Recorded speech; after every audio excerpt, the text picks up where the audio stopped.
தமிழ்நாடு அறிவியல் இயக்கமும் இணைந்து நடத்தக்கூடிய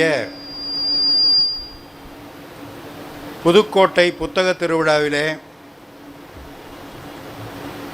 முதல் நாள் மாலை நிகழ்வை சீரும் சிறப்புமாக தொடங்கி வைத்திருக்கிற பெரியோர்களே, இந்த நிகழ்ச்சியை தலைமை தாங்கி நடத்தி கொண்டிருக்கிற அருண் சின்னப்பா அவர்களே,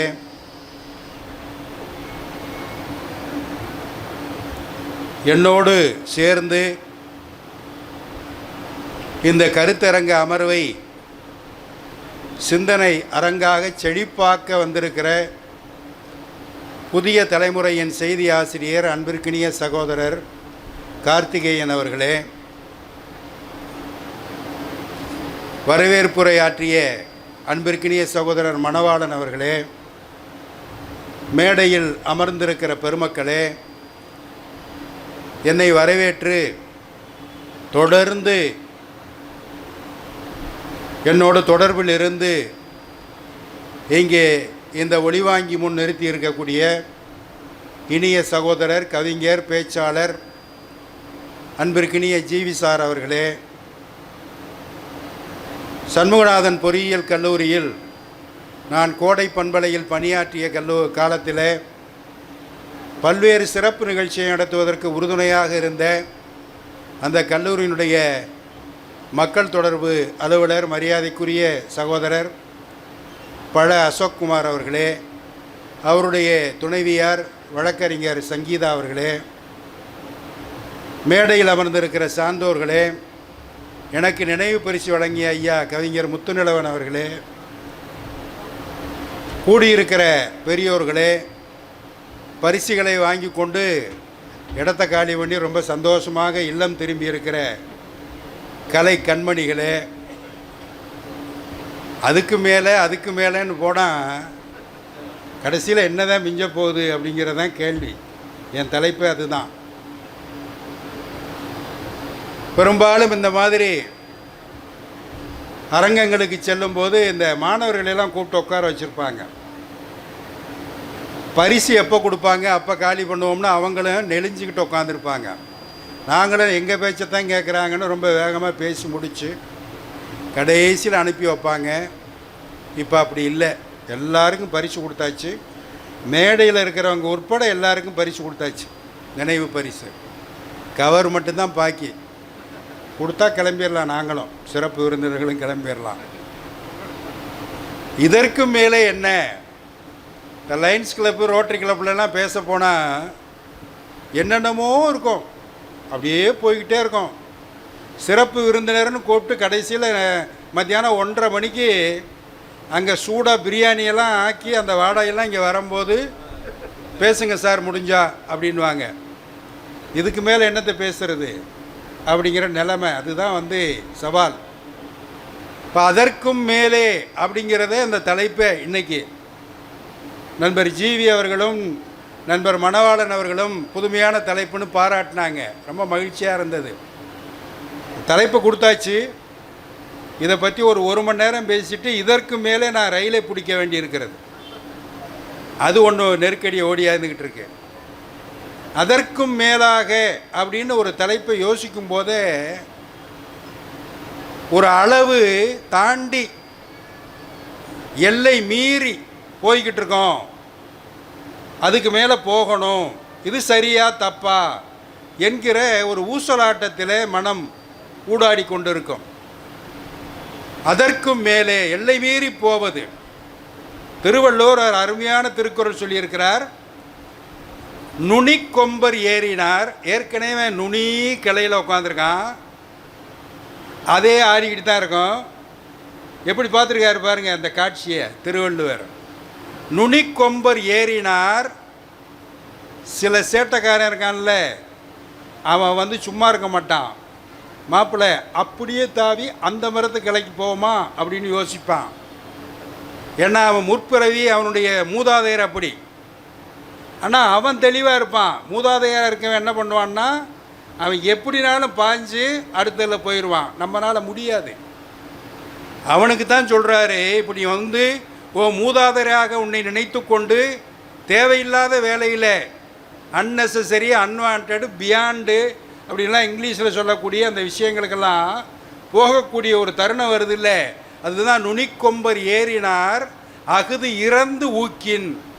உடம்புல முடியாது, சூழலும் இடம் கொடுக்காது, குடிக்கிறதுக்கு பிடிமானம் கிடையாது, உடம்புலையும் தெம்பு கிடையாது, ஆனாலும் அகுது இறந்து ஊக்கின்னா மன ஊக்கம் இருக்குல்ல, அது என்ன பண்ணுமா, சும்மா தாவிடா மாப்பிள்ளை பிடிச்சிடலாம் அப்படின்னு சொல்லுமா.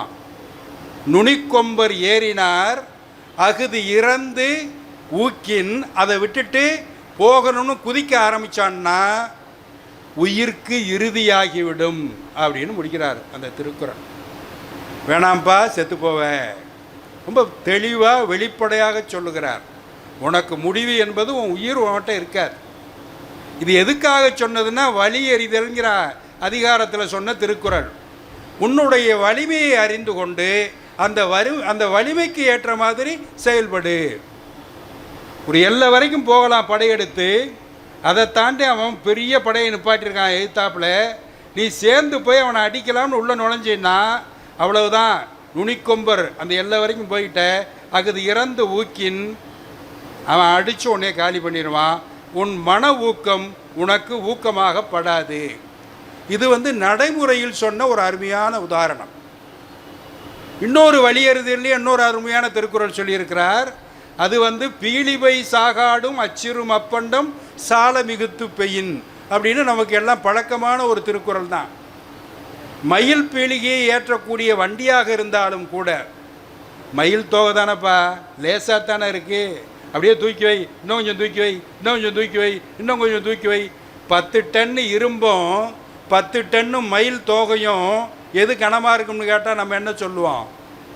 10 டன்னு தானே ரெண்டும். சில பேர் படக்குன்னு சொல்லுவான், இரும்பு தான் கனமாக இருக்கும்னுவான். இல்லை, அதுக்கு தான் சொல்கிறாரு பீலிவை சாகாடும் அச்சிறும். மயில் தோகையை லேசாக இருக்கிறது என்று அந்த சுமையை ஏற்றிக்கொண்டே போனால், இன்றைக்கி இருக்கக்கூடிய மென்பொருள் பொறியாளர்கள் இருக்காங்கல்ல, சாஃப்ட்வேர் இன்ஜினியர், சாஃப்ட்வேருக்கும் ஹார்ட்வேருக்கும் என்னடா வித்தியாசம்னா ஒருத்தன் சொன்னால், செடியை பிடுங்கி பார்த்தா அது சாஃப்ட்வேரு, மரத்தை பிடுங்கி பார்த்தீங்கன்னா அது ஹார்ட்வேருன்னா. அவன் வேறு, அது வேறு, இது வேறு, ரொம்ப விவரமாக வச்சுருக்கான். அது மாதிரி சாஃப்ட்வேர் இன்ஜினியர்கள் ரொம்ப மென்மையாக கணினியில் உட்காந்து என்ன நேரம் உட்காந்து டிவியை பார்த்துக்கிட்டே உட்காந்துருக்காரு. சின்ன டிவியாக இருக்குது, மடியில் உட்காந்துருக்க டிவியாக இருக்குது, அவ்வளோதான் மடிக்கணினி, அதில் ஏதோ பார்த்துக்கிட்டே இருக்கார், கேமும் கூட விளையாடுவார் அப்படின்வான். அது இல்லை, கொடுக்க கொடுக்க வேலை செஞ்சுக்கிட்டே இருக்கானே, இவன்கிட்ட கொடுத்துக்கிட்டே இருக்கலாம் போல் இருக்கே அப்படின்னு அவனுக்கு மன அழுத்தம் கூட்டிக்கொண்டே செல்வார்கள். இன்றைக்கு இருக்கக்கூடிய 21ஆம் நூற்றாண்டில் இருக்கக்கூடிய பல மென்பொருள் நிறுவனங்கள், மென்பொருள் நிறுவனம் மட்டும் இல்லை, இப்போ நண்பர் கார்த்திகேயன் பணிபுரியக்கூடிய செய்தித்துறையும் அப்படிப்பட்டது தான். இந்த நிமிஷத்தில், இந்த நொடியில் என்ன செய்தி வருமோ, எந்த செய்தியை எவ்வளவு விரைவாக சொல்ல வேண்டும், எவ்வளவு விரைவாக அங்கே சென்று சேர்க்க வேண்டும். ஏன்னா இன்றைக்கி வந்து ஒவ்வொருத்தரும் ஒரு மீடியாவாக உட்காந்துருக்கான், ஒவ்வொரு செல்ஃபோனும் நமக்கு மீடியாவாக இருக்குது. இன்றைக்கி இங்கே நடக்கிறத இப்படியே லைவில் ஒரு லைவ் ஸ்ட்ரீமில் போட்டு காமிச்சு விட்ருவான். நாளைக்கு காலையில் இதை ஏற்றிக்கிட்டால் பரவாயில்லைன்னா அது லேட் ஆகிரும், பழைய சோறாயிரும், ஆறுன கஞ்சியாக மாறி போகும். இந்த பரபரப்பு தருகிறது இருக்கு பாருங்கள், இது தருகிற மன அழுத்தம் இருக்குல்ல, அதுவும் பெரிய மன அழுத்தம் தான்.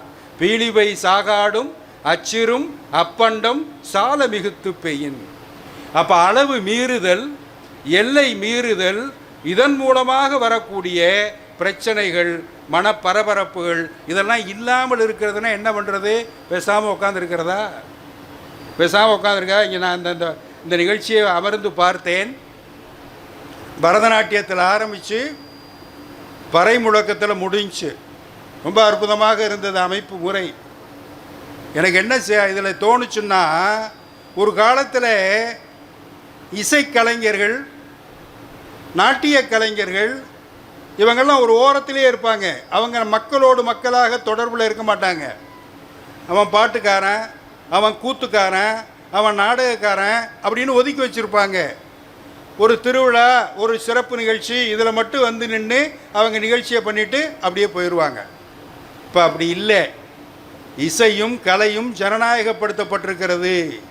யார் வேணாலும் பறைமுழக்கம் செய்யலான்னு மேடையில் ஏறி அந்த பயக ஆடினாங்க பாருங்கள், வாசிச்சான் பாருங்கள், எவ்வளோ மகிழ்ச்சியாக இருந்தது. என்ன இன்னும் கொஞ்ச நாள் கழித்து வெள்ளையாக இருக்கிறவனு வந்துடுவான் இந்த மாதிரி இடத்த அடிக்கிறதுக்கு ஆடுறதுக்கு. பார்க்குறதுக்கும் ரசிப்பதற்கும் ஆட்கள் திரண்டால் பங்கேற்பதற்கு எல்லாருமே வருவாங்க. வரணும் வரணும் வந்து தான் ஆகணும். அதுதான் அதுக்கு மேலே. கலை என்பது ஒரு எல்லையோடு இருந்தது. அதுக்கு மேலே அதுக்கு மேலே அதுக்கு மேலேன்னு வரும்போது கடைசியாக இப்போ சமீபத்தில் இறுதி ஊர்வலத்தில் கூட கணவனை இழந்த பெண் கூட நாட்டியமாடி செல்வாள் ஒரு கலையஞ்சலியாக தன்னுடைய கணவனுக்கு செலுத்தி என்கிற அளவுக்கு புரட்சி. அதுதான் அதுக்கு மேலேங்கிறதே புரட்சி தான். அதற்கு மேற்பட்ட கட்டத்திற்கு எப்போது நாம் போகிறோம்?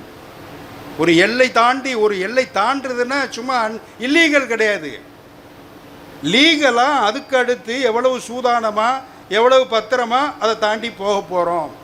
அதற்கு மேலே அதற்கு மேலே அதற்கு மேலே சில பேர் பார்ப்பான், அவன் என்ன பண்ணான்னா எந்த இதுலேயும் அடங்க மாட்டான். அவனை பற்றி சொல்கிறார் திருவள்ளுவர், அமைந்து ஒழுகான். எந்த ஒழுக்கத்துக்கும் கட்டுப்பட மாட்டான், எந்த விதிமுறைக்கும் அவன் உட்பட மாட்டான். அமைந்து ஒழுகான், அளவிலான், எந்த அளவுக்கும் கட்டுப்பட மாட்டான். அவன் தன்னை வியந்தான் அப்படின்னா விரைந்து கெடும் அப்படின்னா எப்போவும் தன்னை பற்றியே சொல்லிக்கிட்டு இருப்பான். என்னை பற்றி தெரியாதா உனக்கு அப்படின்னு ஆரம்பிப்பான். அதுதான் அதற்கு மேலே. உன்னை பற்றி நல்லாவே தெரியும், அவங்ககிட்ட தான் வந்து சொல்லுவான், மாப்பிள்ளை நீ சொல்கிறது இல்லையா அப்படின்னு சொல்லிட்டு. ஒரு ஒரு ஒழுக்கம் இருக்காது, அளவு முறையும் தெரியாத அளவறியான், தன்னை வியந்தான் விரைந்து கெடும். ரொம்ப ஒன்றும் இல்லாமல் போயிடுவானா. அப்படியும் இருக்கக்கூடாதுங்கிறார். பீலா விட்டுக்கிட்டே இருப்பான். நான் நேற்று அங்கே பேசினேன், நாளைக்கு அங்கே பேச போகிறேன், இன்றைக்கி இங்கே பேச போகிறேன் சொல்லிக்கிட்டே இருப்பான் சில பேர். அது தனக்குத்தானே பில்டப் கொடுத்துக்கிட்டே இருக்கிறது, அதுவும் இருக்கக்கூடாது.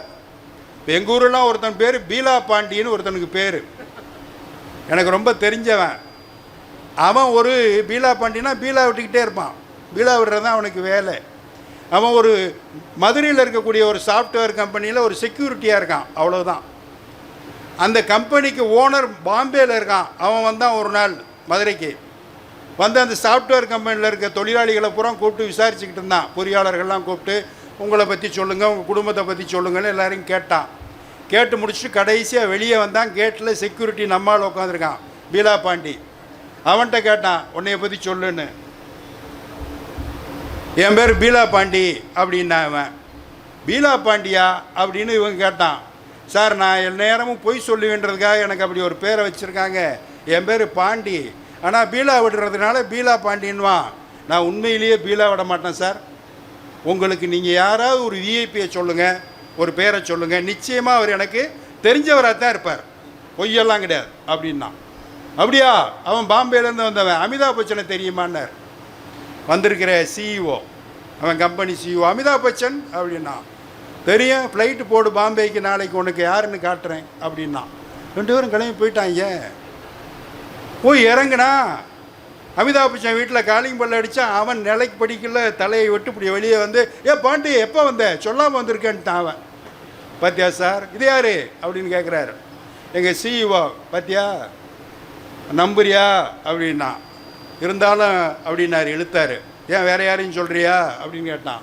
ஆமாம், ட்ரம்ப்பை தெரியுமா அப்படின்னா. அடுத்து யார், நம்ம ட்ரம்ப்பு. இப்போ தான் எல்லாருக்குமே தெரியுமே. அவரை எனக்கு தெரியும், என்னையே அவருக்கு தெரியாதுலாம் சொல்ல முடியாது. தெரியுமையா, அவருக்கே என்னையே தெரியும். வாஷிங்டனுக்கு டிக்கெட்டை போடுன்னா போனாங்க. போய் இறங்கி நேராக போனால் ஒயிட் ஹவுஸ்லேருந்து வெளியே வர்றாரு ட்ரம்ப்பு காரில் ஏறுறதுக்கு. பாண்டியும் இந்த சிஇஓ நிற்கணும்னா, பாண்டி எவாரியோ, ஏன் சொல்லாமல் வந்த, பிரேக்ஃபாஸ்ட் முடிச்சுட்டு போ அப்படின்ட்டார்.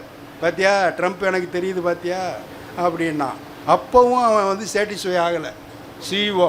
கடைசியாக ஒரே ஒரு சான்ஸ் அப்படின்னாரு சிஇஓ. சொல்லுங்கள், இந்த போப்பாண்டவர் தெரியுமா உனக்கு அப்படின்னாரு. போப்பு தானியா, நாளைக்கு போடு வாட்டிக்கனுக்கு டிக்கெட்டை, நான் யாருன்னு காட்டுறேன் அப்படின்ட்டான். பாப்புன்றான், போப்பை வந்து பாப்பு மாதிரி சொல்கிறான். போனாங்க. மறுநாள் வாட்டிக்கனில் போய் இறங்கினான். இறங்கி போனால் அங்கே போப்பாண்டவர் பால்கனியிலேருந்து தரிசனம் கொடுப்பார். கீழே போனால் நம்ம ஆட்கள் நிற்கணும். அப்படி நின்றுக்கிட்டு இருக்காங்க. நம்ம பீலா பாண்டியும் சிஇஓவும் நிற்கிறார் பக்கத்தில். இவன் சொன்னான், இங்கே பாரு சிஇஓ, இங்கேருந்து பார்த்தா ஒருவேளை அவர் பார்வைக்கு என்னை சரியாக தெரியாமல் கூட இருக்கும், ரொம்ப தூரம் இருக்குது. ஒன்று செய், நீ இங்கேயே நில்லு, இந்த செக்யூரிட்டி பூரா நமக்கு வேண்டியவங்க தான், நான் சொல்லிவிட்டு நேராக மேலே போயிடுறேன். போப்பு வந்து வாட்டிக்கனில் அந்த பால்கனியில் வந்து நிற்கும் போது நானும் பின்னாடியே வந்து நிற்பேன், அப்போ வச்சு தெரிஞ்சுக்க எனக்கும் அவருக்கும் உள்ள நெருக்கத்தை அப்படின்னா. சரின்ட்டாங்க. இப்போ ஓடுனா உள்ளே போயிட்டான். உள்ளே போனால் போப்பு வந்து பால்கனியில் அப்படி வெளியே வந்து நிற்கிறாரு, இவனு பின்னாடி வந்து நிற்கிறான், அப்படியே பக்கத்தில் வந்து நிற்கிறான். நம்மால் பார்க்குறானான்னு மேலேருந்து கீழே பார்த்தான் சிஇஓவை. பார்த்த மணிக்கே அவன் மயங்கி கீழே விழுந்துட்டான். படபடபடன்னு இறங்கி ஓடியாந்தான் பீலா பாண்டி. அவரை தண்ணி தெளித்து தூக்கி, என்ன பாஸு மயங்கிட்டியா பார்த்தியா அப்படின்னா. எதுக்கு மயங்கினா? டே, நான் காரணத்தை சொன்னால் நீயும் மயங்கிடுவ அப்படின்னா. என்ன காரணம் சொல்லுன்னு. நான் பார்த்துக்கிட்டு இருந்தேன் பால்கனியில், நீயும் போப்பாண்டவர் வந்தீங்க, என் பின்னாடி ஒருத்தன் நின்றுக்கிட்டு இருந்தான், அவன் தோலை தட்டினான், என்னடான்னு திரும்பினேன், அந்த பீலா பாண்டி வந்துக்கிட்டு இருக்காரு, அவருக்கு முன்னாடி ஒருத்தர் தொப்பி வச்சு வந்துக்கிட்டு இருக்காரு, யாருன்னு கேட்டான் பாரு. அப்போ தாண்டா மயங்கி விழுந்தேன்னா. இது பீலாவோட உச்சம். இதுதான் அதற்கு மேலே அதற்கு மேலே அதற்கு மேலேன்னு போய்கிட்டே இருக்கிறது. ஒரு விருப்பம் இருக்கலாங்க, அந்த விருப்பத்தை வந்து ஒரு லட்சியமாக மாற்றலாம். அந்த விருப்பத்தை ஆசையாக மாற்றணும்னா அது பேராசையாக மாறி போகும். அதுதான் உயிர்க்கு இறுதியாகிவிடும். ஒரு விருப்பத்தை ஒரு அளவோடு வச்சுக்கிறணும். ஒரு எம்என்சி கம்பெனிக்காரன் 5000 கோடி அந்த சிஇஓ ஊழல் பண்ணிட்டான். கோர்ட்டில் கொண்டு வந்து நிப்பாட்டுறாங்க. அவன் 10 நாளாக தலைமறைவில் இருந்து அப்புறம் பிடிச்சிட்டு வந்தாங்க. அங்கே நின்னா கோர்ட்டு சூட்டோடு தான் அப்பையும் வர்றாரு. அவர் சிஇஓ இல்லையா, அப்படி வந்தார். வந்துட்டு அழுக்காயிருச்சு. ஒரு வாரமாக அதோடய தெரிஞ்சாருன்னா சிஇஓ. சில பேர் கலட்டவே மாட்டான். சில பேர் அந்த காலத்தில் சஃபாரி வந்த புதுசுலெல்லாம் பார்த்திங்கன்னா சில பேர் சஃபாரியே வச்சு தச்சிருப்பாங்க. கலட்டினா உடம்பு டிஸ்மேண்டில் ஆயிரும். அதுலேயே அவன் உலாவிட்டு தெரியுவான். அது மாதிரி இவன் கோட்டு சூட்டு, அழுக்கான கோட்டு சூட்டோடு வந்து குற்றவாளி கூண்டில் நிற்கிறதுக்கு கொண்டு வந்திருக்காங்க. ஜட்ஜி வந்து பார்த்தாரு, இவன் யாரா இவ்வளோ அழுக்காக வந்திருக்கான், பாவமாக இருக்கு அப்படின்னு. இவன் தாங்க அந்த 5000 கோடி சிஇஓ அப்படின்னு. அப்படியா, கூப்பிடு. சாப்பிட்டியா காலையில் கேட்டார் ஜட்ஜு. இல்லைங்க அப்படின்னா. பியூனை கூப்பிட்டார், டவாலியை, போ வெளியில் போய் ஒரு 5 இட்லியும் சட்னி சாம்பார் கெட்டி சட்னி கூட வச்சு வாங்கிட்டு வந்து அவர்கிட்ட கொடு, சாப்பிட்டு முடிங்க, எனக்கு ஒரு வேலை இருக்குது, அதுக்கப்புறம் விசாரிப்போம் அப்படின்ட்டு போயிட்டார். வாங்கிட்டு வந்து கொடுத்தான். வேகமாக அந்த குற்றவாளி குண்டு பக்கத்துலேயே உட்காந்து சாப்பிட்டான். அவன் சாப்பிட்டான். 3 இட்லிக்கு மேலே எடுக்கலை, 2 மிச்சம் வச்சுட்டான். ஜட்ஜி வந்தார், பார்த்தார், சாப்பிட்டீங்களா? சாப்பிட்டேங்க, 2 மிச்சம் இருக்குது, அவ்வளோதாங்க முடியுது. பார்த்தியா, சாப்பாடு 3 இட்லிக்கு மேலே முடியலை, இதில் 5000 கோடியை நீ சம்பாரிச்ச, என்னடா பண்ண போகிற அப்படின்னு. அப்படியே செஞ்சதை ஒத்துக்கிட்டு வெளியே போயிட்டான். அவ்வளோதான், முடிஞ்சு போச்சு. ஆசை வந்து பேராசையாக மாறிச்சுன்னு வச்சுங்களேன், அது இறுதியாகிவிடும். உயிர்க்குள்ள வாழ்க்கைக்கே இறுதியாகிவிடும். அந்த மாதிரி இருக்கக்கூடாது. அந்த மாதிரி இருக்கக்கூடாது. அந்த ஒரு எல்லையோடு நிறுத்தி கொண்டு அப்படியே சென்றோம்னு வச்சுங்களேன், நமக்கு சில பேர்லாம் தாம் பிடிச்ச முயலுக்கு 3 கால் அப்படிங்கிறதுல ரொம்ப கரெக்டாக இருப்பான். பொய் தான் சொல்லுவான், ஆனாலும் தான் பிடிச்சதில் இருந்து அவன் மாறவே மாட்டான். எல்லாம் கரெக்டாக சொல்கிற மாதிரி அதுக்கு மேலே போய் சொல்லிட்டு போயிடுவான், நம்மளை ஏமாற்றிட்டு போயிடுவான். இப்போ அந்த காலத்துலலாம் இங்கிலாந்தில் அந்த நாட்டு ராஜா ஒரு பகுதிக்கு வந்தாருன்னு வச்சுங்களேன், காரில் தான் வருவார் அல்லது அந்த காலத்தில் சாரட்டு வண்டியில் வருவார்னு வச்சுக்கோமே. அப்படி அந்த பக்கம் அந்த தெருவுக்கு வந்தாருன்னா அந்த பக்கத்தில் இருக்க சர்ச்சில் இருக்கவங்க மணி அடிக்கணும். இந்த மாதிரி ராஜா இங்கே வரப்போகிறாருன்னு அந்த பகுதி மக்களுக்கு தெரிவிக்கிறதுக்கு மணி அடித்து தெரிவிக்கணும். ஒரு பகுதிக்கு போனார் ராஜா, அவருடைய செக்ரட்டரியோட வண்டியில் காரில் போனார். போய் நின்னா அங்கே சர்ச் இருக்குது, மணி அடிக்கலை, மக்கள் யாரும் வந்து பார்க்க வரல. பாதிரியாரை கூப்பிட்டு அனுப்பிச்சார். இந்த சர்ச்சு பாதிரியாரை கூப்பிட்டு வான்னு கூப்பிட்டு வந்தார் செக்ரட்டரி. நான் வந்துக்கிட்டு இருக்கேன், தகவலும் சொல்லியாச்சு, மணி அடிக்காமல் இருக்கேன், என்ன காரணம் ராஜா கேட்டார். உடனே அந்த பாதிரியார் சொன்னார், அதுக்கு 32 காரணம் இருக்குன்னார். செக்ரட்டரி ஒரு பெரிய நோட்டை கொண்டு வந்துட்டான். 32 வரிசையாக 1 2 3 போட்டு எல்லா காரணத்தையும் எழுதலாம்னு. சொல்லுங்க அப்படின்னு. 1, இந்த சர்ச்சில் மணியே இல்லை அப்படின்னா. இன்னும் 31 காரணம் சொன்னான் என்ன, சொல்லாமல் இருந்தான் என்ன. அவன் ரொம்ப கச்சிதமாக சொல்கிற மாதிரி சொல்லுவான். தென்னாலிராமனை கூப்பிட்டு பொழுது போகலைன்னா அந்த ராஜா விளையாடுவார். தென்னாலிராமா இங்கே வா, நம்ம ஊரில் எத்தனை காக்கா இருக்குது அப்படின்னு கேட்டார். மொத்தம் 964 காக்கா இருக்குங்க அப்படின்னா டக்குன்னு இல்லை கணக்கெடுக்கு நடப்பாமல் எப்படி கச்சிதமாக சொல்கிறேன்னு 964 தான் என் கால்குலேஷன், என் ஸ்டாட்டிஸ்டிக்ஸ் அதுதான் கணக்கு அப்படின்னா. ஆளுகளை விட்டு என்ன விடுவேன், எண்ணுங்க. குறைஞ்சிருந்துச்சுன்னா வெளியூருக்கு போயிருக்கோம், கூட இருந்துச்சுன்னா வெளியூர்லேருந்து வந்திருக்கேன், முடிஞ்சு போச்சு, ஒன்றும் பண்ண முடியாது. இந்த பூமியிலே நடு சென்டர் எதுன்னு கேட்டார் ஒரு நாள். ஒரு சுத்தியில் ஒரு ஆணியை கொண்டு வந்து அந்த ஒரு இடத்த வச்சு டக்குன்னு அடித்தான், இதாயா நடு சென்டர்னு. நிரூபிக்க முடியுமான்னு. இல்லைன்னு நீங்கள் நிரூபிங்க முதல்ல, அப்புறம் நான் பார்த்துக்கிறேன்னா. இப்படி கச்சிதம். நான் ரேடியோவில் வேலை பார்க்கும்போது எங்கள் டைரக்டர் ஜெனரல் டெல்லியிலேருந்து வந்தார். அவர் லைப்ரரியனாக இருந்து, நம்ம கார்ல் மார்க்ஸ் மாதிரி இவர் நூலகத்துக்கு லைப்ரரி, அது வந்து ஆடியோ நூலகத்துக்கு லைப்ரரியன். அப்படி இருந்து அவர் டிஜி ஆனவர். அவர் ஒரு நாள் வந்து திடீர்னு இன்ஸ்பெக்ஷன் வந்தார் பாண்டிச்சேரி ரேடியோவில். உள்ளே டக்குன்னு நுழைஞ்சார். உள்ளே லைப்ரரியன் இருந்தார். உள்ளே போனோடனே மொத்தம் எவ்வளோ டிஸ்க் இருக்குது மொத்தம் இங்கே அப்படின்னு ஒன்று, மொத்தம் 6343 டிஸ்க் இருக்குண்ணா. Very good. டேப் எவ்வளோ இருக்குது? 2324. ஓ சூப்பர் சூப்பர் சூப்பர். இன்ஸ்பெக்ஷன் முடிஞ்சு டைரக்டரை விட்டுட்டார், அனௌன்சரை விட்டார், ப்ரொடியூசர்கள்லாம் விட்டார். அந்த லைப்ரரியன் தான் அந்த தி பெஸ்ட் லைப்ரரியன் அப்படின்னு அந்த வருஷம் அவனுக்கு விருது கொடுக்கணும். அவ்வளவு கணக்கு கச்சிதமாக வச்சுருக்கான்னு சொல்லி அவனுக்கு சர்டிஃபிகேட் கொடுத்துட்டு போயிட்டார். அப்புறம் போன பிறகு அந்த லைப்ரரியனை கூப்பிட்டு எப்படி அந்த கணக்கெல்லாம் எடுத்த அப்படின்னு. அவர் என்ன எடுத்துக்கிட்டாருக்க போகிற, திருப்பி என்னவா என் கண்ணு முன்னாடி சொல்ல போகிறாரு, அடித்து விட வேண்டியதுதான் அப்படின்னு. இப்படி அதற்கு மேலே அடித்து விட்டு போகிறவங்கெல்லாம் நாட்டில் இருக்காங்க. நண்பர்களே, ஒரு பிரச்சனை அப்படிங்கிற ஒரு சிந்தனை வருதுன்னு வச்சுங்களேன், ஒரு பிரச்சனை குறித்த சிந்தனை ஒன்றுக்கு மேலே ஒன்றுக்கு மேலே ஒன்றுக்கு மேலே ஒன்றுக்கு மேலே யோசிக்க என்ன ஆகும்னா எல்லை இல்லாமல் போய்கிட்டு இருக்கோம். கவிஞர்கள் கற்பனையில் கனவு கண்டுக்கிட்டே இருப்பாங்க. அதான் சொன்னேன், கவிஞானி கண்ட கனவுகளை விஞ்ஞானி நிஜமாக மாற்றிக்கொண்டு இருக்கிறார்கள். அதுதான் இன்றைக்கி வந்து கவிஞானிக்கும் விஞ்ஞானிக்கும் உள்ள ஒரு வித்தியாசம். ஒரு ஞானியும் ஒரு விஞ்ஞானியும், இது தமிழ்நாடு அறிவியல் இலக்கணம் நடத்துறதுனால சொல்கிறேன், ஒரு ஞானியும் ஒரு விஞ்ஞானியும் சந்திச்சுக்கிட்டாங்க. அப்படி ஒருத்தர் பார்த்துக்கிட்டாங்க. உடனே ஞானி வந்து விஞ்ஞானிகிட்ட கேட்டான், காற்றை உன்னால் கண்ணில் காட்ட முடியுமா அப்படின்னு கேட்டான். காற்று கண்ணில் காட்ட முடியுமா அப்படின்னா, நீ மூச்சு விடுறத ஒரு 5 நிமிஷம் நிப்பாட்டி பாரு, காற்று உன் கண்ணு முன்னாடி தெரியும் அப்படின்னு. சரி. உடனே விஞ்ஞானி கேட்டார், கடவுளை உங்களால் காட்ட முடியுமாண்ணா. ஞானி அப்படி தானே சொல்கிறாரு. நீ 5 நிமிஷம் நிப்பாட்ட சொன்னீல, 2 நிமிஷம் கூடுதலாக நிப்பாட்டி பாரு, அந்த கடவுளே உன் கண்ணு முன்னாடி வந்து நின்னாலே நிற்கலாம் அப்படின்னா. இப்படி விஞ்ஞானிக்கும் ஞானிக்கும். ஆனால் கவிஞானி கண்ட கற்பனைகளை விஞ்ஞானி மெய்ப்பித்து கொண்டிருக்கிறார்கள். வானை அளப்போம், கடல் மீனை அளப்போம், சந்திர மண்டலத்தியல் கண்டு தெளிவோம்னு மகாகவி பாரதி பாடினார் அந்த காலத்தில். இன்றைக்கி அந்த வேலையெல்லாம் பார்த்துக்கிட்டு தான் இருக்கோம். இன்றைக்கி விஞ்ஞானம் வந்து அதனை மெய்ப்பித்து கொண்டிருக்கிறது. சந்திர மண்டலத்தியலை கண்டு தெளிவதற்கான முயற்சிகளில் நம்ம ஈடுபட்டு கொண்டிருக்கிறோம். ஒரு காலத்தில் அவர்கள் கவிஞர்கள் கற்பனைகளில் சொல்லிவிட்டு போனது. அந்த காலத்தில் உவமை, உருவகம், தற்குறிப்பேற்றம் அப்படின்லாம் அணிகள்லாம் இருக்கும். அதெல்லாம் என்ன அப்படி சொன்னானோ அதை பூரா இன்றைக்கி வந்து அதை நிஜமாக்கி கொண்டிருக்கிறோம். 19ஆம் நூற்றாண்டினுடைய இறுதியில் இங்கிலாந்தில் ஒரு பாதிரியார்கிட்ட ஒரு பத்திரிகையாளர் கேள்வி கேட்டிருக்கார், மனிதனால் பறக்க முடியுமா ஃபாதர் அப்படின்னு. இப்போ மட்டும் இல்லை, இன்னும் 1000 வருஷம் ஆனால் கூட அவனால் பறக்க முடியாது. மனிதன் பறக்கணும்னு கடவுள் நினச்சிருந்தாருன்னா அவனை படைக்கும் போதே ரெக்கைகளோடு படைச்சிருப்பார் அப்படின்னு அந்த பாதிரியார் சொன்னார். அடுத்து 15 வருஷம் 20 வருஷத்துலேயே 20ஆம் நூற்றாண்டு பிறந்துருச்சு. ஆகாய விமானத்தை கண்டுபிடிச்சிட்டாங்க. ரொம்ப ஆச்சரியம்.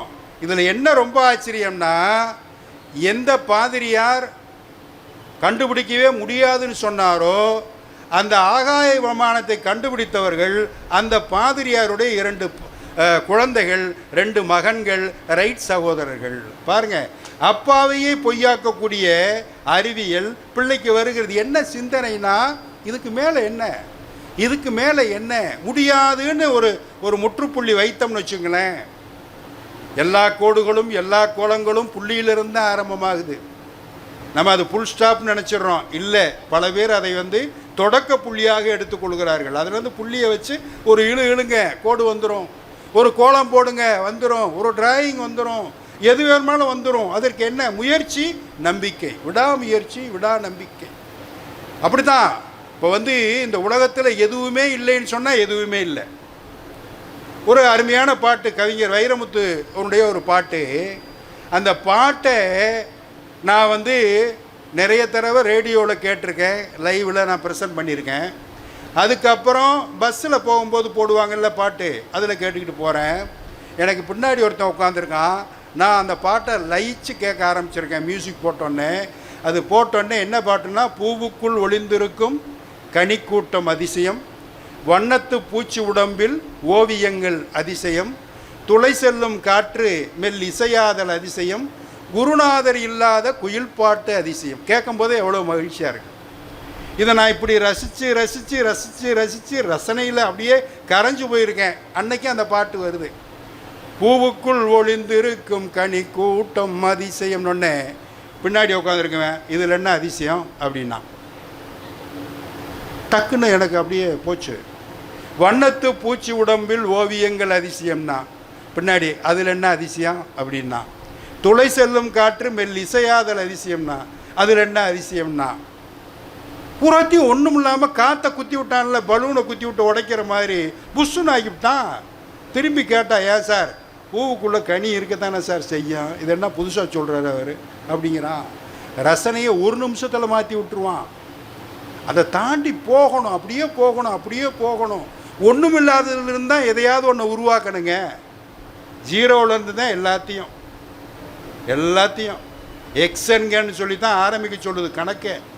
எதுவும் தெரியாத விடையை எக்ஸ்என்க அப்படின்னு போட்டு ஆரம்பிங்க, விடை சேரும். ஒரு பழைய சிவவாக்கியர் பாட்டு, ஒரு சித்தர் பாட்டு நீங்கள் கேட்கும்போது ஒரு மாதிரியாக இருக்கும். ஐயோ அப்படியா அப்படின்னு கேட்ட பிறகு அப்படியே ரொம்ப அறிவுபூர்வமாக தெரியும். வானின்றி எதுவும் இல்லை. வானத்தை அண்ணாந்து பாருங்க, இது இல்லாமல் அது ஒரு அமைப்பே கிடையாது. இந்த பூமிங்கிற அமைப்புக்கே இதுதான் இந்த கூடாரம். ஆனால் அடுத்த வரி என்ன போட்டிருக்காரு, வானின்றி எதுவும் இல்லை, வானும் இல்லை. உண்மை, அதுதான் அறிவியல் உண்மை. நீங்கள் ஏரோப்ளானில் ஏறி போனீங்கன்னா ஒரு குறிப்பிட்ட ஹைட்டுக்கு மேலே போச்சுன்னா மேகங்களை தாண்டி மேலே போகலாம். கடக்குன்னு மேலே ஏற்றிடுவான். ஏற்றுனா அந்த பக்கம் நாரதர் சரஸ்வதி புறம் வீணைகளோடு நடந்துக்கிட்டு இருப்பாங்க. அப்படி பார்க்கலாம், அந்த மாதிரி காட்சியெல்லாம் தெரியும். அப்படிலாம் பார்க்காதீங்க, தெரியாது. அப்படியே மேலே போனீங்கன்னா அவ்வளோதான், அப்புறம் ஒன்றுமே இல்லை. திரும்பி இறங்கினோம்னா ஆடி அசைஞ்சு அந்த மேகங்களுக்குள்ளே உள்ளே இறக்கி கொண்டு வருவார். அவ்வளோதான் அவருக்கு பெரிய திறமையான வேலை விமானிக்கு. அப்புறம் டேக் ஆஃபு, அப்புறம் கீழே இறக்க வைக்கிறது, ஏற வைக்கிறது. இதுதான் இதை கற்றுக்கிட்டா போதும் அவருக்கு. ரொம்ப ஈஸியாக சொல்லலாம் நம்ம, ஆனால் அது கஷ்டம்தான். இப்போ என்னென்னா, வானின்றி எதுவும் இல்லை. இந்த உலகத்தினுடைய அமைப்பு இருந்து பார்க்கும்போது இது எவ்வளோ கச்சிதமாக இருக்கிறது என்கிற ஒரு வியப்பு, ஒரு அமைப்பு எல்லாம் பார்த்தா அது இல்லவே இல்லைன்னு முடிஞ்சுன்னா என்ன ஆகும்? வானும் இல்லை வானிடில் நானின்றி எதுவும் இல்லை. ஏய், நான் பேசுகிறேன், நான் சொல்கிறேன், நான் சம்பாதிக்கிறேன், நான் வாழ்கிறேன், என் குடும்பம், ஆணவந்தான், ஈகோ தான். இது இல்லைன்னா வாழ்க்கையில் எதுவுமே நடக்காது. நான் பார்த்துக்கிறேன்டா அப்படின்னு சொல்லும்போது மகனுக்கோ மகளுக்கோ எவ்வளோ பெரிய தன்னம்பிக்கை பிறக்கிறது, குடும்பத்துக்கு எவ்வளோ பெரிய மகிழ்ச்சி பிறக்கிறது. ஆனாலும் நானின்றி எதுவும் இல்லை, இதை நான் பேசினேன், இதை நான் எழுதினேன் அப்படின்னு சொல்லும்போது இருக்கிற மகிழ்ச்சி நானும் இல்லைன்னு வரும்போது என்ன ஆகும்? உண்மையில் பார்த்தா நான்றது கிடையவே கிடையாது. நீ எங்கடா இருக்க? உன்னை சுற்றி எத்தனை பேர் இருக்கான்? இப்போ நீயா பேசுகிற? இவங்கெல்லாம் கேட்கறதுனால நீ பேசுகிற. இவங்களும் இருக்காங்க உன் பேச்சில். நீ படித்த படிப்பில், உனக்கு சொல்லிக் கொடுத்த ஆசிரியர்கள், நீ கற்ற இலக்கியங்கள், எழுதிய வாணர்கள், அவர் முந்தையர் 1000 ஆண்டு வளர்ந்து சிறந்தது, சிந்தையில் 1000 எண்ணம் வளர்ந்து சிறந்தது, இதெல்லாம் சேர்ந்து தான் நீ. நானின்றி எதுவும் இல்லைன்னு சொல்றிய ஒரு வார்த்தையில். நானும் இல்லைப்பா, இது நீ மட்டும் இல்லை. உனக்கு முன்னாடி உங்கள் தாத்தா, உங்கள் தாத்தனுக்கு தாத்தா, தாத்தனுக்கு தாத்தா, தாத்தனுக்கு முப்பாட்டன், உனக்கு பின்னாடி எவ்வளவு பேர் எவ்வளவு பேர் எவ்வளவு பேர் எவ்வளவு பேர். நான்றது சும்மாயா? நானும் இல்லை நன்னிடில் ஊனின்றி எதுவும் இல்லை. இந்த உடம்பு இல்லாமல் எந்த வேலையும் செய்ய முடியாது. இந்த உடம்பை வளர்த்தேன் உயிர் வளர்த்தேனேன்னு சொல்லுவார். உடம்பை பார்த்துக்க உயிரை பார்த்துக்கலாம் அப்படின்னு சொல்கிறாரு. இந்த உடம்பு தான் நடக்குது, உடம்பு தான் பேசுது, உடம்பு தான் சிந்திக்குது, எல்லாம் ஊனின்றி எதுவும் இல்லை, ஊனும் இல்லை. செத்து போனால் ஒன்றும் கிடையாது, அடுத்த நிமிஷம் கொண்டு போய் ஏதாவது பண்ணிருங்கன்னுவாங்க. அதுவும் நிலையில்லாதது, தானின்றி ஒன்று தனியே ஆடுது அப்படின்னு சிவ தத்துவத்தை சொல்லுவதற்காக எழுதப்பட்டது. அந்த 3 விஷயத்தை மட்டும் எடுத்துக்குவோம். சிவம் ஜோதி ஸ்வரூபமாக தானே இல்லாத ஒன்று தனியே நின்று ஆடுகிறது என்பதை சொல்வதற்காக சொன்னது. ஆனால் இந்த தத்துவத்தில் இருக்கக்கூடிய அறிவியல் இருக்குல்ல, எவ்வளவு அதுக்கு மேலே அதுக்கு மேலே அதுக்கு மேலே அதுக்கு மேலே நீங்கள் எவ்வளவு போனாலும் கடைசியாக எங்கே வந்து நிற்கிது? எதுவுமே இல்லையில தான் கொண்டு நிற்கிது. பூஜ்ஜியத்தில் தொடங்கி மண்ணிலே தொடங்கி மண்ணிலே முடிகிற வாழ்க்கையில் இதில் எங்கே அதுக்கு மேலே அதுக்கு மேலே அதுக்கு மேலேன்னு நீங்கள் போய்கிட்டு இருக்க முடியும்? அழகாக அமைதியாக ஒரு பாட்டு, புறநானூறு பாட்டு, எவ்வளவு பெரிய ஆரவாரமான வாழ்க்கையை பற்றிய பாடல்கள், அழுகையான சோகமான 8 வகை மெய்ப்பாடுகளோடு முழங்குகிற பாடல்கள் எல்லாம் இருக்கு. ஆனால் இந்த ஒரு பாட்டுக்குள்ளே எல்லாமே அடங்கி போகுது. யாதும் ஊரே யாவரும் கேளீர்னா முடிஞ்சு போச்சு. இந்த உலகத்தில் எல்லா ஊரும் ஊர் தான், எல்லாரும் உனக்கு சொந்தக்காரங்க தான். இது எல்லாருக்கும் தெரிஞ்ச வரி. அடுத்த வரி, என்றார் கணியன் பூங்குண்டன், பஸ்ஸுக்கு நேராச்சு வர்றேன் அப்படின்னு ஏறி போயிடுவான். யாதும் ஊரே யாவரும் கேளீர் என்றார் கணியன் பூங்குண்டனார் தீதும் நன்றும் பிறர் தர வாரான்றது எவ்வளோ பெரிய தத்துவம். இதுக்கு மேலே நீங்கள் எங்கே அவனை எப்படி ஒழிக்கிறது, நம்ம எப்படி நல்லா இருக்கிறது, நம்ம எப்படி சம்பாதிக்கிறது, அடுத்தவனை எப்படி கவுக்கிறது? நீ பண்ணுகிற உனக்கு வருகிற தீமையும் நன்மையும் அடுத்தவன் கொடுத்து வராதுறான்றார். நீ தான் தீதும் நன்றும் பிறர் தர வாரா. சரி, காய்ச்சல் வந்துருச்சு, எனக்கு தீர்ந்து போச்சு, எனக்கு நோதலும் தனிதலும் துன்பம் வருது, எனக்கு அது அப்படியே இல்லாமல் போயிடுச்சு. நோதலும் தனிதலும் அவற்றோர் அண்ணன். அதே மாதிரி தான் உனக்கு வருகிற துன்பத்திற்கும் நீ தான் காரணம், உனக்கு வருகிற இன்பத்திற்கும் நீ தான் காரணம், உனக்கு வருகிற நோய்க்கும் நோய் தனிதலுக்கும் நீ தான் காரணம். நோதலும் தனிதலும் அவற்றோர் அண்ணன். எவ்வளோ அற்புதமான தத்துவம் பாருங்க. இந்த ஒரு பாட்டு இருந்தால் போதும். உலக பாட்டு இது, உலகத்தினுடைய கோட்பாடுகளை எல்லாம் சொல்லுகிற பாட்டு. எப்படி சாதலும் புதுவதென்று. அடுத்த வரி பாருங்களேன், எவ்வளவு புதுசான வார்த்தை பாருங்க. மேடையில் நிறைய கவிஞர்கள் இருக்கீங்க. செத்து போகிறது ஒன்றும் புதுசு கிடையாதுரா. நேற்று இருந்தவன் இன்னைக்கு இல்லைங்கிறத இந்த நாட்டுக்கு பெருமை, இந்த உலகியல் வாழ்வுக்கு வாழ்வியலுக்கு பெருமைன்னா. நெருநல் உளனொருவன் என்றில்லை என்னும் பெருமை உடைத்து இவ்வுலகம். சாதலும் புதுவதென்று வாழ்தல் இனிது என்று மகிழ்ந்தண்டும் இளமே. அதனால் சாதல் புதுசு கிடையாதுனால வாழ்கிறதும் ஒன்றும் புதுசு கிடையாது, அதனால் மகிழவும் மாட்டோம். சரி, கல்பொருது இறங்கும் மல்லல் பேர் யார்? ஒரு மலையில், ஒரு பெரிய மலையில் மழை பெஞ்சு பாறாங்கல்லாம் தட்டி விட்டு அப்படியே ஒரு பெரிய அருவி இறங்கி ஒரு ஆறாக காட்டாறாக இறங்கி இங்கே பூமியில் ஓடுது. காட்டாறில் எது சிக்குனாலும் தங்காது, அடித்து கொண்டு போய்கிட்டே இருக்கும். வானம் தந்தலை துளியி ஆனாது கல்பொருது இறங்கும் மல்லல் பேர் யாற்று. அப்படி போகும்போது அதுக்குள்ள ஒரு தெப்பம், ஒரு பரிசல் ஒன்றுக்கு சிக்கிருச்சு. அதை எங்கேயாவது ஒரு பக்கமாக அது நின்றுக்கிற முடியுமா? இல்லை, செலுத்துவோனும் கிடையாது. அந்த பரிசில் அந்த தெப்பம் ஓடுகிற காட்டாறில் சிக்கிச்சுன்னா என்ன ஆகும்? ஆறு எங்கெங்கே போகுதோ அந்த பக்கமெல்லாம் போகும். நீர்வழிப்படுவும் புனை போல் தண்ணி எங்கெல்லாம் போகுதோ அது மாதிரி தான் ஆறுயிர் முறைவழிப்படுவும் என்பது திறவோர் காட்சியில் தெளிந்தனம். இந்த உயிர் இருக்க இது எப்படி எப்படியெல்லாம் போகும்ன்றது ஏற்கனவே ஆல்ரெடி ப்ரோக்ராம்டுன்றான். இது இந்த பாட்டில் உள்ளது. பெரிய தத்துவமான கோட்பாடு தான் இது. அது எப்படி எல்லா விஷயமும் ப்ரோக்ராம் பண்ணிட்டான்னா அது பிரகாரம் நான் இங்கே வந்து இத்தனை மணிக்கு நான் பேசுவேன், நீங்கள் எல்லாம் கேட்பீங்கன்றது ஏற்கனவே உங்கள் அந்த உயிரில் வந்து அது எழுதி ப்ரோக்ராம் பண்ணி வச்சுருக்கான்.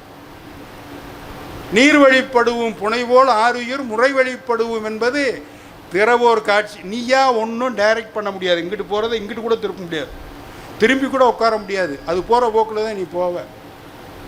இந்த இடத்துல அப்படின்னா மனிதனுக்கு சுயமாக சிந்திக்கிற, சுயமாக விதியை மாற்றுகிற இந்த அறிவியல், தமிழ்நாடு அறிவியல் இயக்கம் நடத்தக்கூடிய இந்த விஷயத்தில் இதை நம்ம இது யோசிக்க முடியாதா அப்படின்னு ஒரு கேள்வி வருகிறது.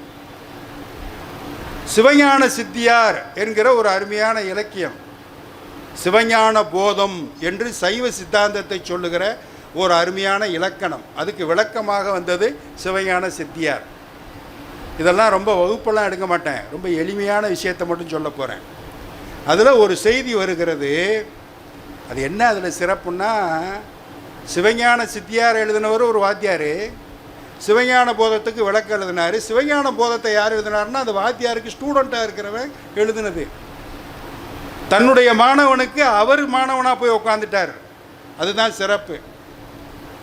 அப்போ அவர் எழுதுகிறார் அந்த சிவஞான சித்தியாரில், ஒரு மனிதனுக்கு பேரு, இழவு, பிணி, மூப்பு, இன்பமொடு, சாக்காடு, எண்ணும் இவை ஆறும் முன் கருவுட்பட்டதுன்னு ஒரு வரி வருது, ஒரு தொடர் வருது.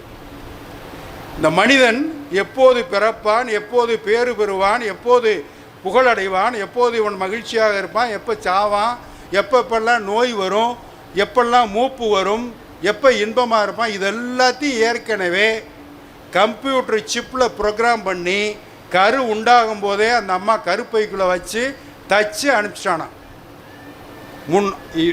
யாரும் முன் கருவுட்பட்டது அப்படின்னு.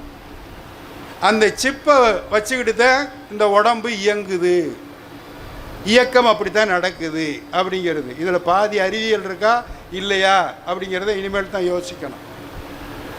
அப்போ இதை மாற்றவே முடியாதா, மாற்றே கிடையாதா? இப்போ நான் ஏன்னா இதை வச்சு ஒரு செல்ஃபோன் வாங்குகிறேன். ஏன்னா வாங்குறது ஒரு 6 வருஷத்துக்கு முன்னாடி வச்சுருக்கிற செல்ஃபோன் வச்சுருக்கேன். இந்த செல்ஃபோனில் என்னென்னு ஏற்கனவே ப்ரோக்ராம் பண்ணி எல்லாத்தையும் உள்ளே வச்சு தச்சு தான் விற்கிறான். சரி, என்ன கான்ஃபிகரேஷனோடு அந்த செல்ஃபோன் இருக்குது அப்படிங்கிறத அதிலேயே வச்சு தச்சிட்றான். அதோடு வாங்கியிருக்கேன். 6 வருஷத்துக்கு முன்னாடி வாங்கும்போது இருந்த அந்த ப்ரோக்ராம்கள் அப்படியே இப்போ வரைக்கும் அப்படியே தான் இருக்குமா என்பது ஒரு அடிப்படையான கேள்வி. ஒவ்வொரு நாளும் விடிஞ்சு நீங்கள் செல்லை ஆன் பண்ண உடனேயே அப்டேட் பண்ணவான்னு கேட்டுக்கிட்டே இருக்குல்ல, அதுதான் நம்முடைய அறிவியல், நம்முடைய அறிவு. இது கொண்டு ஏற்கனவே கருவுள்பட்ட விஷயங்களை அப்டேட் பண்ணி நீங்கள் உங்கள் விருப்பப்படி அல்லது உங்களுடைய எண்ணப்படி அதனை மாற்றி அமைத்து கொள்ளலாம். அப்படி வந்த பிறகு கடைசியாக சொல்கிறது, அதற்கு மேலே எல்லாம் தெரிஞ்சு போச்சுப்பா, வாழ்க்கைங்கிறது இவ்வளோதான் சொல்லிட்டு கடைசியாக அந்த கணியன் புன்குன்றன் சொல்லுகிற ஒரு வேத வாக்குன்னே சொல்லலாம். மாட்சியின் பெரியோரை வியத்தலும் இளமே, சிறியோரை இகழ்தல் அதனிலும் இளமே. இப்படி ஒரு கோட்பாட்டோடு இருந்துட்டோம்னு வச்சுங்களேன், ஒரு கவலையும் தேவையில்லை. பெரியவங்களை பார்த்து ஐயா வணக்கம், நல்லா இருக்கீங்களா, எவ்வளோ பெரிய ஆள் அப்படின்னு வியப்பே அடையாத.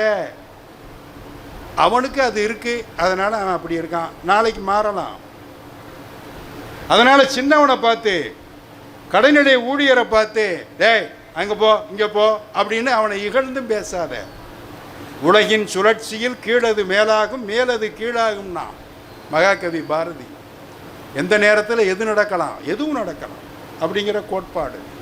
நண்பர்களே, இன்றைக்கி கணிப்பொறி உலகம், மென்பொருள் உலகம் ரொம்ப உச்சத்தில் போய்கிட்டு இருக்கு. என்னுடைய மகன், என்னுடைய மகள், என்னுடைய மருமகள், என்னுடைய மருமகன் எல்லாருமே கணிப்பொறியில் உச்சத்தில் இருக்காங்க, நல்லா சம்பாரிச்சுக்கிட்டு இருக்காங்க, லட்சக்கணக்கில் சம்பாதிக்கிறாங்க. சரி, இப்போ அவங்ககிட்ட ஒரு நெருக்கடி வந்து கொண்டிருக்கிறதுன்னு எல்லா மென்பொருள் பொறியாளர்கள் மத்தியிலையும் ஒரு கலக்கம், ஒரு அவல நிலை முகத்தில் ஒரு சலனமாக இருந்துக்கிட்டு இருக்கு. என்ன அப்படின்னு கேட்டால், ஏஐ அப்படிங்கிற ஒரு தொழில்நுட்பம் இப்போ வந்துக்கிட்டு இருக்கு. நாளைக்கு எங்களுக்கு போட்டியாக அது என்ன வேணும்னாலும் செய்யும் அப்படின்னு அவங்க சொல்கிறாங்க. இதை யாருப்பா உருவாக்குனதுன்னு நான் கேட்டேன். நாங்கள் தான் உருவாக்கணும்னா, எனக்கான போட்டியை நானே உருவாக்கி கொள்கிறேன், எனக்கான தலையில் நானே மண்வாரி தூற்றிக் கொள்ளுகிறேன். வேறு செஞ்சே ஆகணும்.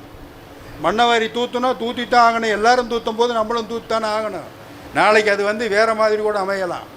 இப்போ இந்த ஏஐ தொழில்நுட்பம் நாளைக்கு என்ன செய்யும்னா, உனக்கான வேலைகளை அதுவே எடுத்து செய்ய ஆரம்பிச்சிடும். யார்? ஆவுடையப்பன் தானே, அவர் வேலையை நான் பார்க்குறேன், அவர் தூங்குகிற நேரம். நாளைக்கு போக போக பார்க்கும்போது அதுவே பார்த்துக்கிறோம். இனி அதற்கு அடுத்த இதற்கு மேலே என்ன அப்படின்னு ஒரு சிந்தனை இருக்கு. ஒரு பையன் அவங்க அப்பாட்ட கேட்டான், எப்பா என் பையனே வச்சுக்கலாம், நான் படிக்கிறப்ப உங்கள் காலத்தில் கம்ப்யூட்டர் இருந்துச்சான்னு கேட்டான் என் பையன். இல்லைப்பா. உங்கள் காலத்தில் இன்டர்நெட் இருந்துச்சா? இல்லைப்பா. செல்ஃபோனு? இல்லைப்பா. இந்த ஆப்பெல்லாம் எதுவுமே இல்லாப்ப எப்படா இருக்கும்? எல்லாம் எதுவுமே இல்லை. இந்த அறிவுக்கருவிகள் எதுவுமே இல்லாமல் நீங்கள் எப்படிப்பா படித்து வந்தீங்க அப்படின்னு ஒரு கேள்வி கேட்டான். அப்படின்னா என்ன அர்த்தம்? அறிவே இல்லாமல் எப்படி படித்தேன்னு கேட்குறான். அதான் அறிவுக்கருவி இல்லைன்னு. செயலியெல்லாம் அறிவுக்கருவியான். அது என்னமோப்பா தெரியல, எங்கள் காலத்தில் ஒன்றும் இல்லை, ஆனால் நாங்கள் எங்கள் அறிவை வச்சு தான் இதுகளை பூரா கண்டுபிடிச்சி உங்கள்கிட்ட கொடுத்துருக்கோம். இப்போ நீங்கள் அதை வச்சு என்னடா கண்டுபிடிச்சிருக்கீங்க? இந்த ஏஐ தொழில்நுட்பத்தானே கண்டுபிடிச்சிருக்கீங்க.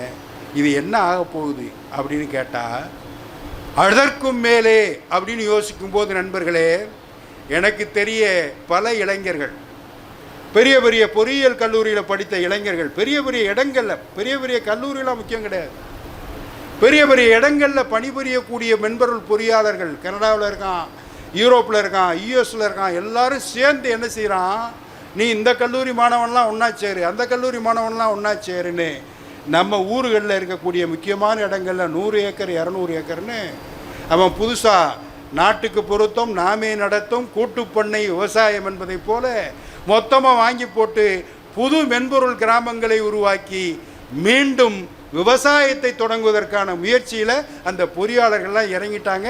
இப்போ நான் கேள்விப்படுகிற அதற்கு மேலான விஷயம் இதுதான். உணவனப்படுவது நிலத்தொடு நீரேன்னு குடப்புலவியனார் என்கிற புலவர் புறநானூரில் சொல்கிறார். 2000 வருஷத்துக்கு முன்னாடி சாப்பாடுன்னா சோறு, புரோட்டா, பீஸா, பர்கர் இது மட்டும் இல்லைடா, நிலம், நிலத்தோட நீர், இந்த ரெண்டும் தான். இதுதான் லைவ். நிலத்தை காப்பாற்றின, நீரை காப்பாற்றினா அவன் உணவு உனக்கு உறுதியாயிருச்சுன்னு அர்த்தம். அதுக்கு நீ என்ன செய்ய போகிற என்கிற கேள்வியை 2000 வருஷத்துக்கு முன்னாடி கேட்டான். கடைசியாக எல்லாத்தையும் கண்டு அறிவுக்கு உச்சத்துக்கு போய் அதுக்கு மேலே போய் உட்காந்து யோசிக்கிறான். திரும்ப எங்கே வர்றான்? நிலத்துக்கு வர்றான், நீருக்கு வர்றான். மீண்டும் உழந்தும் உழவே தலை என்பதை உறக்க தூக்கி பிடிக்கிற குரலாக இன்றைய இளைய சமுதாயம் உயரப்போகிறது. அதுதான் அதற்கு மேலே. என்ன பண்ணாலும் உரிக்க கடைசியில் ஒன்றும் இல்லாமல் தான் போகும். நீங்கள் என்ன போனாலும் போகிற இடத்துக்கு தான் திரும்பி வந்து சேரணும். உலகம் ஒரு வட்டம் தான், உயரமெல்லாம் கிடையாது. கீழே தளர்ந்து போனவன்லாம் கீழே பார்த்துக்கிட்டே இருக்கான், தளர்ந்து போனவன்லாம் கீழே பார்க்குறான்.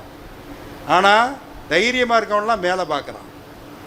அதுதான் அதற்கு மேலே. அந்த மாதிரி நிலைமை வரும்போது நண்பர்களே, மீண்டும் பழைய நிலை என்பது ஏதோ பழைய சோறு போல ஊசி போன, தேய்ந்து போன, கரைந்து போன நிலை இல்லை. எப்பொழுதும் பசுமையாக, இயல்பாக, பொன்னிறமாக, எத்தனை பாடுபடுத்தினாலும் அந்த நிலம் தன்னை புதுப்பித்து கொண்டே இருக்கிறது. அதனை புதுப்பித்து வேளாண் கற்றுக்கொள்வதற்கு, வேளாண் பொருட்களை உற்பத்தி செய்வதற்கு இவர்கள் மீண்டு வருவார்கள் என்று சொல்லும்போது ரொம்ப ஆச்சரியமாக இருக்கு. இப்படி ஒரு கூட்டம், பெரிய கூட்டம், ஒருத்தர் ஏற்பாடு பண்ணார். ஒரு இடத்துல பெரிய மைதானத்தை பிடிச்சி மேடையெல்லாம் போட்டு ஏற்பாடு பண்ணார். ஒரு பெரிய சிறந்த சொற்பொழிவாளர், அவரை நேராக வீட்டில் போய் அவரை கூப்பிட்டார். உங்களுக்கு எவ்வளவு சன்மானம் கொடுக்கணுமோ அவ்வளோ ரூபா தரேன், பெரிய மேடை போட்டு சேரெல்லாம் போட்டு ஒரு 1000 பேராவது வருவான், நீங்கள் வந்து பேசணும், புதுமையான தலைப்பு 1 மாதத்துக்கு முன்னாடியே கொடுத்துருங்கன்னு தேதி கேட்டு அந்த தலைப்பும் கொடுத்தாரு, வாங்கிட்டு வந்துட்டார் ஏற்பாட்டாளர். கடைசியில் அன்னைக்கு கூட்டம், காலையிலேருந்து இடைவிடாத மழை.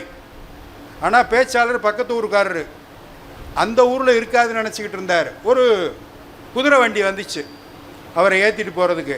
வாங்க, என்னப்பான்னு, அங்கே கடுமையான மழைங்க, இருந்தாலும் உங்களை கூப்பிட்டு வர சொன்னாருன்னு. வந்து குதிரை வண்டியிலேருந்து இறங்கி பார்த்தா 1000 சேரும் காலியாக கிடக்கு. ஏன்னா மழை ஊற்றி முடிஞ்சிருக்கு, லேசாக நிற்க போகுது.